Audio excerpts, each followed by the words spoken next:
உயிரின் தொடக்கம் பென்னோ விண்கல்லின் புதிய கண்டுபிடிப்பு பிரபஞ்சத்தை நமக்கு புதிய கோணத்தில் காட்டுகிறது. இன்று நாம் பேசப்போகும் விஷயம் ஒரு சாதாரண செய்தி இல்ல, ஒரு விண்வெளி கண்டுபிடிப்பு இல்ல, ஒரு விஞ்ஞான ரிப்போர்ட் கூட இல்ல. இது மனிதன் யார், நம்ம உயிரின் தொடக்கம் என்ன, இந்த பிரபஞ்சம் நம்முடன் என்ன தொடர்பு வைத்திருக்கிறது என்ற கேள்விகளுக்கு புதிய பதில் சொல்லக்கூடிய ஒரு அற்புதமான கதையே. இந்த கதை 4.5 பில்லியன் வருடங்களின் பின்னணியோட தொடங்கும். இந்த பூமி உருவாகும் முன்பே நடந்த நிகழ்ச்சிகளால் ஆழப்படுத்தப்படும். அந்த நிகழ்ச்சியில் முக்கிய பங்கை வகிக்கின்றது ஒரு சிறிய விண்கல். அதன் பெயர் பென்னோ. பென்னோ ஒரு சிறிய கல்லு, ஒரு பெரிய ரகசியம். விண்வெளியின் பரந்த இருட்டிற்குள் சிறு சிறு கற்கள் சுற்றி கொண்டிருக்கும். அவற்றை ஆஸ்ட்ராய்ட்ஸ் என்றே நாம் அழைக்கிறோம். அதில் மிக முக்கியமான ஒன்றுதான் பென்னோ. அது பெரியது கிடையாது, ஒரு நகரத்தின் அளவுக்கு இருக்கும் ஒரு கல். ஆனா அந்த கல்லினுள்ளே மறைந்திருப்பது நம்ம உயிரின் வரலாற்றுக்கான சுவடுகள். நாசாவின் ஓசிரிஸ் ரெக்ஸ் என்ற விண்கலம் இந்த பென்னோவிலிருந்து மண் மாதிரிகளை பூமிக்கு கொண்டு வந்தது. இதில் ஒரு விஷயம் மட்டும் இருந்தால் போதும், அது விஞ்ஞான உலகத்தையே அதிர்ச்சியடைய வைக்கும். அதே விஷயத்தை இன்று நாம் எளிமையாக இந்த வீடியோவில் பார்ப்போம். 2. பென்னோவில் கண்டுபிடிக்கப்பட்ட சர்க்கரை, உயிரின் முதல்கட்ட வடிவம். மண் மாதிரி ஆய்வில் விஞ்ஞானிகள் ரைபோஸ், அராபினோஸ், ஜைலோஸ் எனப்படும் சர்க்கரை மூலக்கூறுகள் கண்டுபிடித்துள்ளனர். இதோட அர்த்தம் என்ன? இவை சாதாரண உணவு சர்க்கரை இல்ல. இவைதான் RNA, DNA போன்ற உயிரின் மரபணு வரைபடத்தை உருவாக்கும் அடிப்படை கட்டுமான கூறுகள். ஒரு வீட்டுக்கு கல், மணல், சிமெண்ட் தேவைப்படுவது போல உயிருக்கு இத்தகைய சர்க்கரை அடிப்படை வடிவங்கள் தேவைப்படுகிறது. அதாவது உயிரின் விதை, உயிரின் ஆரம்பக்கூறு, உயிரின் அடிப்படை வரைபடமே விண்கல்லுக்குள்ள இருந்திருக்கிறது. இதுதான் இந்த கண்டுபிடிப்பு. 3. இதனால் என்ன புரிகிறது? இந்த கண்டுபிடிப்பு ஒரு வலுவான உண்மையை சொல்கிறது. உயிர் பூமியில் மட்டுமே உருவாகிறது என்ற நம்ம எண்ணத்தை உடைக்கிறது. நம்ம பூமிக்கு முன்பே இந்த உலகத்தில் உயிரின் அடிப்படை பொருட்கள் இருந்திருக்கிறது. அவை விண்வெளியில் உருவானது. அவை விண்கற்களில் சேர்ந்து பயணித்தது. அவை பூமியை நோக்கி விழுந்தபோது பூமியின் கடலில் சேர்ந்து முதல் உயிரணுக்களை உருவாக்கியிருக்கலாம். இதோட அர்த்தம், உயிர் என்பது ஒரு பூமி ஸ்டோரி மட்டுமில்ல, அது ஒரு பிரபஞ்ச ஸ்டோரி. உயிர் தோன்றுவது எப்படி சாத்தியமானது? அறிவியல் விளக்கம். உயிர் தோன்ற வேண்டுமெனில் 3 விஷயங்கள் இருக்கணும். வேதியியல் மூலக்கூறுகள், ரைபோஸ் போன்ற சர்க்கரைகள், அமினோ அமிலங்கள், ஒரு நிலையான சூழல், கடல் நீர், வெப்பநிலை, லைட் எனர்ஜி, சேரும் சந்தர்ப்பம், அணுக்கள் கெமிக்கலி பாண்டாகும் சூழ்நிலை. இவை 3ம் கிடைத்தால் உயிரின் முதல் வடிவம் உருவாகிறது. இதில் எந்த மத கருத்தும் இல்லை, எந்த அரசியல் கருத்தும் இல்லை, எந்த கலாச்சார விவாதமும் இல்லை. இது பியூர் சயின்ஸ். மனிதன், வாழ்க்கை, உணர்வு, நாம் இவையெல்லாம் இந்த அடிப்படை வேதியியல் நிகழ்வுகளின் தொடர்ச்சிதான். 5. குவாண்டம் பிசிக்ஸ் இதில் எங்கே வருகிறது? 2025 குவாண்டம் ஆய்வுகள் ஒரு அற்புதமான புரிதலை தந்துள்ளன. அணுக்கள், மூலக்கூறுகள் சேரும் விதம் நமக்கு குழப்பமாக தெரிந்தாலும் அது இயற்கையின் ஒரு நிலையான சட்டப்படி நடக்கிறது. குவாண்டம் சர்க்யூட்ஸ் ஆய்வுகள் சொல்வது, பிரபஞ்சம் மிகச் சின்ன அளவில் கூட தவறில்லாமல் ஒழுங்காக செயல்படுகிறது. அதனால்தான் உயிரின் கெமிஸ்ட்ரி இயற்கையாகவே உருவாக வாய்ப்புகள் அதிகம். நம்ம உயிரின் மர்மம் அற்புதமல்ல, இது இயற்கையின் கணிதம். 6. பிரபஞ்சம் நம் வாழ்க்கையை எப்படி இணைக்கிறது? இந்த கண்டுபிடிப்பு 3 வலுவான உண்மைகளை வெளிப்படுத்துகிறது. 1. உயிரின் கூறுகள் பிரபஞ்சம் முழுவதும் இருக்கிறது. பென்னோ மட்டுமல்ல, நூற்றுக்கணக்கான ஆஸ்ட்ராய்ட்ஸில் இந்த கூறுகள் இருக்கலாம்.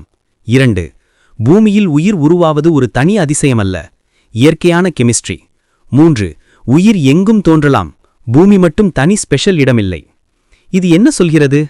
நாம் நம்மை பிரபஞ்சத்தின் ஒரு இயல்பான உருவாக்கம் என புரிந்து கொள்ள வேண்டும். 7. இந்த கண்டுபிடிப்பு ஏன் பெரிய விஷயம்? ஏன்னா இது விஞ்ஞான உலகத்துக்கு ஒரு பெரிய பதிலை தேடும் கதவை ஏத்திரைக்கிறது. R we alone? நாம் மட்டும்தானா உயிரோடு இருக்கிறோம்?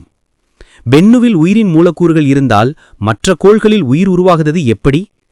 நம்ம புரிதலில் பிரபஞ்சம் உயிர் தோன்றுவதற்கு உகந்ததாக இருக்கும் இடங்கள் மிக அதிகம்.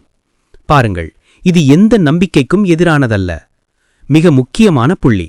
இந்த ஆய்வு எந்த மதத்திற்கும் எதிரானதல்ல, எந்த நம்பிக்கைகளுக்கும் முடிச்சு கட்டாதது. அறிவியல் சொல்வது பிரபஞ்சம் எப்படி இயங்குகிறது, நம்பிக்கை சொல்வது மனிதன் எப்படி வாழ வேண்டும். இரண்டையும் பிரிக்க தெரிந்தால் யாருக்கும் பிரச்சனை இருக்காது. 9. உயிர் விண்வெளியிலிருந்து வந்தது. இதை ஏன் பல நாடுகள் ஆய்வு செய்கின்றன? ஏனென்றால் உயிரின் தொடக்கம் அறிந்தால் அடுத்த தலைமுறை சயின்ஸ், மெடிசின், பயோடெக்னாலஜி அனைத்தும் முன்னேறும். மரபணு மாற்றங்கள் புரிய உதவும். வாழ்க்கையின் நோக்கங்கள் விரிவடையும். யூனிவர்ஸின் பிக் பிக்சர் புரியும். மனிதன் எங்கிருந்து வந்தான் என்ற பெரிய கேள்விக்கு வலுவான டேட்டா கிடைக்கும். உண்மையில் இது மனிதன் புரிதலை உயர்த்தும் கண்டுபிடிப்பு. 10. பூமியின் எதிர்காலத்தை இது எப்படி காட்டுகிறது? ஒரு நாள் பூமியில் உயிர் முடிவடையும். சூரியன் ஒரு ரெட் ஜெயண்ட் ஆகும் நாளில் பூமி உயிர் வாழ முடியாது. ஆனா உயிர் மற்ற இடத்துக்கு பயணிக்க வாய்ப்பிருக்கும். கூறுகள் எங்கும் இருக்கின்றன. இயற்கையின் சட்டம் தொடரும். இதுதான் பென்னு சொல்வது. பூமி நமக்கு வீடு, ஆனால் பிரபஞ்சம் நம்முடைய ஆரிஜின். இந்த பென்னு கண்டுபிடிப்பை நாம் ஒரு விஞ்ஞான செய்தி மாதிரி மட்டும் பார்க்கக்கூடாது. இதோட பின்னால நம்ம வாழ்க்கையையே புதிய கோணத்துல பார்க்க வைக்கிற ஒரு ஆழமான சிந்தனை இருக்கு. நம்ம மனித வாழ்வு நாம நினைச்சது மாதிரி ஒரு சின்ன எல்லைக்குள் கட்டுப்பட்டதில்ல. நம்ம வரலாறு, பிறப்பு, மரணம் இந்த எல்லாம் நம் கண்களுக்கு தெரிகிற வரையறை. ஆனா அதை காட்டிலும் ஒரு பரந்த பிரபஞ்ச உண்மை இருக்குது.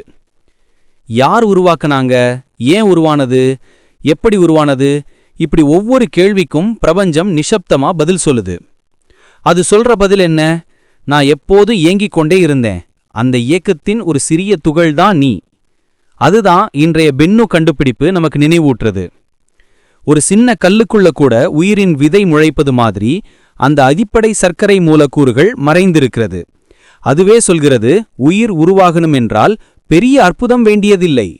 சிறிய சின்ன துல்லியமான இயற்கையான நிகழ்வுகள் போதும். இதை கேட்டவுடன் ஒரு பெரிய உணர்வு மனசுல எழுந்து வருது. நம்ம வாழ்க்கை ஒரு சின்ன ஆக்சிடென்ட் இல்ல, ஒரு காஸ்மிக் ஆக்சிடென்ட் கூட இல்ல. இது ஒரு நேச்சுரல் பாசிபிலிட்டி, ஒரு கண்டினியூவிட்டி, ஒரு நீண்ட பிரபஞ்ச பயணம். இந்த புரிதல் வந்தவுடன் நம்ம மனசுல ஒரு மாற்றம் ஏற்படும். நம்ம உயிர் பிரஷியஸா இருக்கும், ஆனா அதே நேரத்துல நாம் ஒரு பெரிய பிரபஞ்சத்தின் ஒரு பங்கு மட்டுமே என்ற தாழ்மை வரும். நாம் சின்னவங்க கிடையாது, பெரியவங்க கூட கிடையாது. நாம் சரியான இடத்துல, சரியான நேரத்துல, சரியான இயற்கையின் கீழ் உண்டான உயிர். இந்த உண்மையை அறிவியல் நாள்தோறும் நமக்கு நிதானமா நினைவூட்டுது. உங்க வாழ்க்கை ஸ்ட்ரெஸ்ஸா இருந்தாலும், கன்ஃபியூஷன் இருந்தாலும் இந்த உண்மை ஒரு தெளிவை கொடுக்கும். நான் பிரபஞ்சத்தோட இணைந்தவன், நான் தனியே இல்லை. இந்த 2 நிமிட சிந்தனை நம் முழு வாழ்க்கையே மாத்திடும். ஏன்னா நாம் எங்கிருந்து வந்தோம் என்பதை புரிந்தவுடன் தான் நாம் யார் என்பதை புரிந்து கொள்ள ஆரம்பிப்போம். முடிவு: நாம் பலமுறை யோசிப்போம், நாம் எங்கிருந்து வந்தோம்? உயிர் எப்படி ஆரம்பித்தது? இந்த பிரபஞ்சம் நம்மை ஏன் உருவாக்கியது?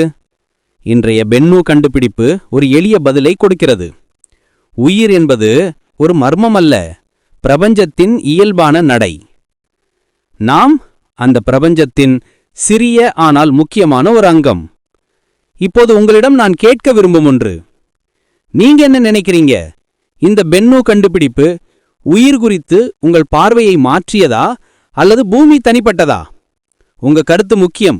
கமெண்ட்ல எழுதுங்க. சப்ஸ்கிரைப் பண்ணி நம்மோட இருங்க. ஒரு லைக் பண்ணுங்க. நாம மீண்டும் சந்திக்கிறோம் அடுத்த வீடியோல. நன்றி. Like and subscribe.